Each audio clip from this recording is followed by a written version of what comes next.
Guys, the documents detail multiple instances of abuse. They also detail how a leader in the Church of the Nazarene knew about all this and kept it quiet. 91-year-old Charles Sullivan facing counts of lewd or indecent acts to a child under age 16. An affidavit of probable cause says there were incidents at Sullivan's church, Shawnee First Church of the Nazarene. The documents say the incidents took place between 2008 and 2013. One of those was a 9-year-old girl who told her mother Sullivan lured her to his truck.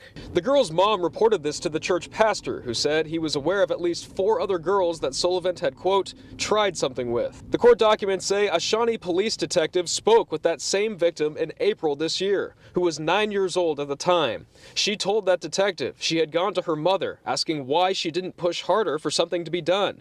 Her mother's response, indicated in the documents, says, quote, she had received an email from the district superintendent for the Oklahoma Church of the Nazarene. He informed her that if she pursued the issue against Charles Sullivan further, then she would lose her minister's license. The court documents say the girl reported the abuse to her youth pastor, and his job was threatened as well. In Shawnee, we went to the church to see if anyone would talk with us, but we found the building locked, and the parking lot empty too.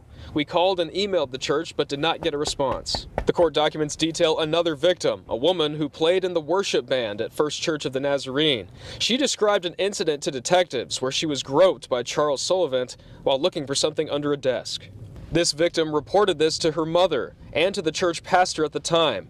And according to the documents, this was the pastor's response, quote, she was a bad kid with a bad reputation in the church, and that nobody was going to believe her. Court documents also say that pastor told her, quote, if people did believe her and Sullivan had to leave the church and was unable to tithe, then the church would not be able to pay her mom's salary. Now, the documents also detail what Sullivan told detectives. The church pastor told him to stop interacting with the girls, and I'll read a line from the documents directly. It says, quote, near the end of the interview, Sullivan stated, okay, I guess it's time to pay up for what he had done.